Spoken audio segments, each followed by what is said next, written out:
Hi friends, INR துணை சீரியலுடைய episode இன்னைக்கு நாளைக்கானதை பார்க்கலாம். ப்ளீஸ் லைக் பண்ணுங்கள். புதுசாக பார்க்குறவங்களா இருந்தால் சப்ஸ்கிரைப் பண்ணுங்கள். வாங்க வீடியோக்குள்ளே போகலாம். நேத்திக்கு எபிசோடு எப்படி முடிச்சிருப்பாங்கன்றது பார்த்தீங்கன்னா, சோழனும் நிலாவும் பேசின்னு இருக்கிற மாதிரி தான். ராகவ் வந்து உங்கள் ஆளுன்னு சொன்னால், லவ் ப்ரப்போஸ் பண்ணால், ஸ்டேட்டஸ் வச்சுருக்கான், இந்த விஷயத்தை பற்றி பேசுவாங்க. எபிசோட் நேத்திக்கே முடிப்பாங்க. இன்றைக்கி வந்து பார்த்திங்கன்னா காலையில் ஆஃபீஸு தான் வந்து காமிக்கிறாங்க. ஆஃபீஸில் வந்து பார்த்திங்கன்னா ராகவ் மறுபடியும் வந்து என்ன சொல்கிறாருன்னா, ஏன் இந்த வாட்சை கட்டவே மாட்டேங்கிறீங்க, மறுபடியும் அந்த லோக்கல் வாட்சே கட்டின்னு இருக்கிறீங்களே. ராகவ் கேட்டதுக்கு நிலா ஃபேஸ் வந்து மாறுது. உடனே பக்கத்தில் திவ்யா இருப்பாங்க. நீங்களா சொல்லலாம்ல திவ்யா, அந்த வாட்ச் கட்ட சொல்லி சொல்லலாம்ல அப்படின்ற மாதிரி ராகவ் சொன்னதுக்கு, நிலா கட்டுங்க நிலா அப்படின்ற மாதிரி வந்து திவ்யா வந்து நிலாவுக்கிட்ட சொன்னதுக்கப்புறம் வந்து பார்த்திங்கன்னா ராகவுக்கு ஃபோன் வந்து எக்ஸ்கியூஸ் அப்படின்ற மாதிரி கேட்டுட்டு உள்ளார போகிறாரு. உடனே நிலாவை தான் கூப்பிட்றாங்க, கொஞ்சம் வாங்க உங்ககிட்ட பேசணும் அப்படின்ற மாதிரி ராகவ் உள்ளார கூப்பிட்றாரு ரூமில். அங்கே போய் பார்த்திங்கன்னா இந்த மாதிரி ஒரு நியூ ப்ராஜெக்ட் ஒன்று வருது. இது ஃபஸ்ட்டு பண்ண மாதிரி இதையும் நீங்களே பண்ணிவிடுங்க. ஒன்ஸ் வந்து நீங்கள் எல்லாத்தையுமே அதை பாருங்கள், படிச்சுக்கோங்க, எல்லாத்தையும் தெரிஞ்சுக்கோங்க அப்படின்ற மாதிரி வந்து ராகவ் சொன்னதுக்கு, நிலா வந்து ஓகே அப்படின்ற மாதிரி சொன்னதுக்கு, நீங்கள் ஏன் வாட்ச் கட்ட சொல்லி ஏன் அவ்வளோ ஃபோர்ஸ் பண்ணுறீங்க, ஒரு கிஃப்ட் கொடுத்தா இப்படி தான் கட்டு கட்டு அப்படின்னு சொல்லிகிட்டே இருப்பீங்களா அப்படின்ற மாதிரி வந்து நிலா ராகவ் பார்த்து கேட்டதுக்கு, ராகவ் அப்படிலாம் ஒன்றும் இல்லைங்க, நீங்கள் கட்டாத இருந்தீங்க அதனால் கட்ட சொல்லி சொன்னேன், இதில் ஒன்றும் தப்பு இல்லையே அப்படின்ற மாதிரி ராகவ் சொல்லுவார். நீங்கள் வந்து எதுக்கு இப்போது ஒரு கிஃப்ட் எதுனா கொடுத்தா அது ஸ்டேட்டஸ் வைப்பீங்களா, இன்னும் ஆஃபீஸில் வேலை செய்கிற இன்னொரு ஸ்டாஃப் ஜென்ஸ்க்கு கொடுத்தாலும் இந்த மாதிரி தான் வந்து கிஸ் எமோஜஸ் ஹார்ட் எல்லாம் போட்டு நீங்கள் ஸ்டேட்டஸ் வச்சு போடுவீங்களா அப்படின்ற மாதிரி கேட்டதுக்கு, அப்படிலாம் ஒன்றும் இல்லை நிலா அப்படின்ற மாதிரி வந்து ராகவ் எதுவுமே பேசாத அமைதியாகவே இருப்பார். சோழன்கிட்ட நீங்கள் என்ன சொன்னீங்க அன்றைக்கி ரெஸ்டாரண்ட்டில் அப்படின்னு சொன்னதுக்கு, நான் எதுவுமே சொல்லவே இல்லையே, நீ என் ஆளுன்னு சொல்லிட்டு சொன்னீங்களாமே சோழன்கிட்டன்னு சொன்னதுக்கு, எனக்கு சோழனே யாருன்னு தெரியாது அப்படின்ற மாதிரி ராகவ் சொல்லுவார்.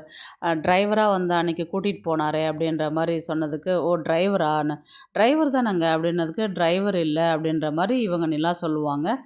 நான் அன்றைக்கி பார்த்து கூட்டின்னு போ அப்படின்ற மாதிரி தான் நான் சொன்னேன், எனக்கு அப்படிலாம் சொன்ன மாதிரி எனக்கு ஞாபகமே இல்லையே அப்படின்ற மாதிரி வந்து ராகவ் சொன்னதுக்கு, நீங்கள் சொல்லியிருக்கிறீங்க, எனக்கு சோழன் சொன்னார், அதுக்கப்புறம் நீங்கள் ஸ்டேட்டஸ் வச்சதை வந்து எனக்கு அவர் தான் காமிச்சார், நைட்டு 10 மணிக்கு மேலே கால் பண்ணுறது, எனக்கு மெசேஜ் பண்ணுறது, இந்த மாதிரிலாம் எனக்கு பிடிக்காதுங்க அப்படின்ற மாதிரி சொன்னதுக்கு இவர் ரெஸ்பான்ஸ் பண்ணவே இல்லை. இந்த விஷயம் எல்லாம் பார்த்து சோழன் வந்து ரொம்பவே கோவப்பட்டாருங்க என்கிட்ட அப்படின்றதுக்கு, அவர் யாருங்க கோவப்படுறதுக்கு, அவர் கோவப்படுவாருங்க, அவர் கோவப்படுறதுக்கு உரிமை இருக்குது, ஏன்னா ஹீ இஸ் மை ஹஸ்பண்ட் அப்படின்ற மாதிரி. ஹஸ்பண்டா, இது என்ன ஜோக்கா, எனக்கு என்ன ஃப்ராங்க் பண்ணுறீங்களா நிலா நீங்கள் அப்படின்னு, நீங்கள் கசின் தானே என்கிட்ட சொன்னீங்க, ஹஸ்பண்ட் சொல்லவே இல்லையே அப்படின்ற மாதிரி. அன்றைக்கி ஏதோ ஒரு சுச்சுவேஷனில் நான் சொல்லிட்டேன் ராகவ், அவர் என் ஹஸ்பண்ட் அவர் அப்படின்ற மாதிரி வந்து நிலா வந்து சொல்லுவாங்க. இது ஆர் யூ ஜோக்கிங் அப்படின்ற மாதிரி வந்து இவர் ராகவ் கேட்டதுக்கு, நான் சீரியஸாக பேசிகிட்டு இருக்கிறேன் நான் அப்படின்ற மாதிரி வந்து நிலா வந்து ரொம்பவே கடுப்பில் பேசிகிட்டு இருப்பாங்க. அவர் என் ஹஸ்பண்ட், இன்னொரு முறை இந்த மாதிரிலாம் டிஸ்டர்ப் பண்ணாதீங்க எனக்குன்னு சொல்லிவிட்டு இவங்க வந்து உட்காந்து வேலை பார்த்துட்டு இருப்பாங்க. அடுத்தது சேரனை தான் காமிப்பாங்க. சேரன் வந்து அங்கே வேலை செஞ்சுட்டு இருக்கும்போது பார்த்திங்கன்னா, அங்கே இன்ஜினியர் வருவார். இந்த மாதிரி ஒரு ஆர்கிடெக்ட் இருக்கிறாரு, அவர் வந்து உங்களை பார்க்கணுன்னு சொல்லிட்டு சொன்னார், நீ கொஞ்சம் வந்து பார்த்தனா அவர் கொஞ்சம் மாடல் சொல்லுவார்னு. அவருக்கும் நான் ஏன் போய் பார்க்கணும் அவரை, நீங்கள் சொன்னால் நான் கட்ட போகிறேன் நான் அப்படின்ற மாதிரி, இல்லை அவர் உன்னை பார்க்கணுன்னு சொல்லிட்டு சொன்னார் அப்படின்னு சொன்னதுக்கு, சேரன் கிளம்பி ஆஃபீஸ்க்கு போவார். யாருடைய ஆஃபீஸ்க்குன்னா நிலாவுடைய ஆஃபீஸ்க்கு தான் போவாங்க. அந்த இடத்துல பார்த்திங்கன்னா ராகவ் தான் இருப்பார். உடனே சேரன் வந்து என்ன சொல்லுவார்னா, சரி எங்கள் வீட்டுக்கெலாம் வந்திருக்கிறீங்களே, பழைய மாடல் வீடு பார்க்குறதுக்கு வந்தீங்களே, ஞாபகம் இல்லையா, மறந்துட்டிங்களா அப்படின்ற மாதிரி சேரன் வந்து கேட்டதுக்கு, நிலா கூட உங்கள்கிட்ட தானே வேலை செய்கிறா, நிலா கூட எங்கள் வீட்டுக்கு நீங்கள் கூட்டிகிட்டு வந்தார்ல, ஞாபகம் இல்லையான்னு கேட்டதுக்கு, அப்புறம் ஞாபகம் வந்து ஃபேஸ் மறந்துடுச்சிங்க சார், தப்பாக நினச்சிக்காதீங்க வாங்க அப்படின்னு சொல்லிட்டு உட்கார வச்சு, அதுக்கப்புறம் எதனா குடிக்கிறீங்களா அப்படின்னு சொல்லிட்டு ட்ரிங்க்ஸ் ஆர்டர் பண்ணி, அதுக்கப்புறம் ப்ராஜெக்ட் விஷயத்தெல்லாம் பேசுகிறாங்க. அதுக்கப்புறம் வந்து நிலா வந்து உங்களுக்கு என்ன ரிலேஷன்ஷிப் வேணும் அப்படின்னு கேட்டதுக்கு, என் தம்பியுடைய ஒய்ஃப் அப்படின்ற மாதிரி வந்து சொல்லுவார் சோழன். நிஜமாவா அவங்க ஹஸ்பண்ட் அண்ட் ஒய்ஃபான்னு, ஆமாங்க சார் கல்யாணம் ஆனது அப்படின்னு சொல்லிட்டு, எப்படி கல்யாணம் ஆனது ஏதாவது உங்கள்கிட்ட சொல்ல முடியுமா அப்படின்ற மாதிரி ராகவ் கேட்டதுக்கு, இவர் கொஞ்சம் தயங்கினார். இவர் சேரன் வந்து கொஞ்சம் யோசிச்சுட்டு அதுக்கப்புறம் சொல்ல ஆரம்பித்தார். அதுக்கப்புறம் பார்த்திங்கன்னா ஃப்ளாஷ்பேக்கு, சோழனுக்கும் நிலாவுக்கும் நடந்த அத்தனை விஷயமே வந்து ஒரு ஃப்ளாஷ்பேக்காக போட்டு விடுறாங்க. இதில் வந்து ராகவ் வந்து ஒரு கிளியர் மைண்டுக்கு ஃபிக்ஸ் பண்ணிடுறாங்க. ஏன்னா சேரன் வந்து எப்படி சொன்னார்னா, அவங்களுக்கு நடந்தது ஒரு பொம்மை கல்யாணம். அவங்களுக்கு விருப்பம் இல்லாததான் நடந்திருக்குது. இப்போ டைவர்ஸ்க்கும் அப்ளை பண்ணியிருக்கிறாங்க. நிலாவுக்கு வந்து பிடிக்கல இந்த கல்யாணத்தில் அப்படின்ற மாதிரி சொல்லி நாளைக்கான எபிசோடு வந்து முடிப்பாங்க. நாளைக்கான எபிசோடில் வந்து பார்த்திங்கன்னா, நிலா வந்து உடனே வீட்டுக்கு கிளம்பி போகிறாங்க.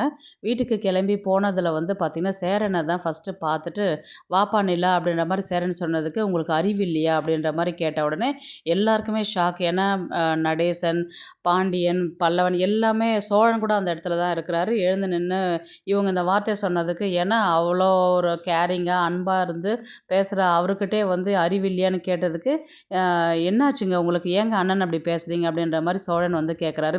என்ன ஆச்சு, அவங்க அண்ணனே கேளுங்க அப்படின்ற மாதிரி வந்து நிலா சொல்கிறாங்க. என்னண்ணா என்ன ஆச்சு, எதனா பிரச்சனையா அப்படின்ற மாதிரி வந்து சோழன் பாண்டியன்லாம் கேட்குறாரு. எனக்கு தெரியலடா, எனக்கு என்னப்பா நிலா என்ன ஆச்சு, எதனா சொல்லுப்பா அப்படின்ற மாதிரி இவங்க சேரன் வந்து கேட்டதுக்கு, இன்றைக்கி நீங்கள் ராகவ பார்த்தீங்களா, ராகவக்கிட்ட நீங்கள் என்ன சொல்லி வச்சுருக்கிறீங்கன்றது உங்களுக்கு தெரியுமா அப்படின்ற மாதிரி வந்து நிலா வந்து ரொம்ப கோவமாகவே சேரனை பார்த்து கேட்பாரு. அப்போ தான் வந்து அவருக்கு ரியலைஸ் பண்ணுவார். ஏன்னா நம்ம ராகவக்கிட்ட வந்து எல்லா விஷயத்தையுமே சொன்னதை வந்து, நான் நடந்து தானேப்பா சொன்னேன், இப்போ இருக்கிற பிரச்சனை தானேப்பா நான் அவர்கிட்ட சொன்னேன் நான் அப்படின்ற மாதிரி வந்து கேட்டது, இதில் என்னப்பா தப்பு இருக்குது அப்படின்ற மாதிரி வந்து சேரன் வந்து நிலாவை பார்த்து கேட்பாரு. அதுக்கு நிலா வந்து சொல்கிறாரு, உங்களுக்கு டைவர்ஸ் ஆனால் பரவாயில்ல, நான் வந்து உங்களை நான் கல்யாணம் பண்ணிக்கிறேன்னு கேட்குறாரு, இப்போ உங்களுக்கு சந்தோஷமா அப்படின்ற மாதிரி கேட்டு நாளைக்கான எபிசோடை வந்து முடிக்கிறாங்க.